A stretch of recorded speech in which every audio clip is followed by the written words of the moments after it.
તો ગાંધીનગર ખાતે એનઆઈડીના નવનિર્મિત ઇનોવેશન સેન્ટરનું કેન્દ્રીય ગૃહમંત્રી અમિત શાહ દ્વારા ઉદ્ઘાટન કરાયું. અમદાવાદ બાદ હવે ગાંધીનગરમાં પણ એનઆઈડીનું નવું કેમ્પસ શરૂ થયું છે, જેના લોકાર્પણ પ્રસંગે મુખ્યમંત્રી ભૂપેન્દ્ર પટેલ પણ ખાસ ઉપસ્થિત રહ્યા હતા. કાર્યક્રમને સંબોધિત કરતા ગૃહમંત્રી અમિત શાહે જણાવ્યું કે આ તેમની એનઆઈડીની પહેલી મુલાકાત છે. તેમણે કહ્યું કે ડિઝાઇન એ માત્ર શિક્ષણ નથી, પરંતુ એક કળા છે અને આજે દરેક ક્ષેત્રમાં ડિઝાઇનનું આગવું મહત્વ છે.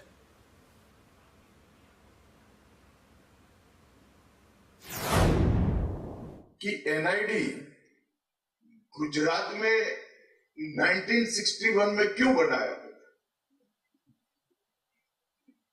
गुजरातियों का वैसे कला से बहुत बड़ा संबंध होता नहीं, हम लोग कमाने वाले लोग माने जाते हैं।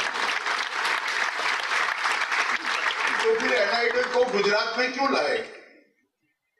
एनआईडी की स्थापना इस उद्देश्य से हुई है कि हर आदमी में डिजाइन का एक संस्कार कहीं ना कहीं कम ज्यादा मात्रा में पड़ा होता है, मगर समय के ढर्रे में पढ़ते पढ़ते ढेर सारे डिजाइन के एक अच्छे पोटेंशियल लोग रोजमर्रा के जीवन में पड़ जाते हैं। एनआईडी की स्थापना के अनेक उद्देश्यों में एक उद्देश्य ये भी होगा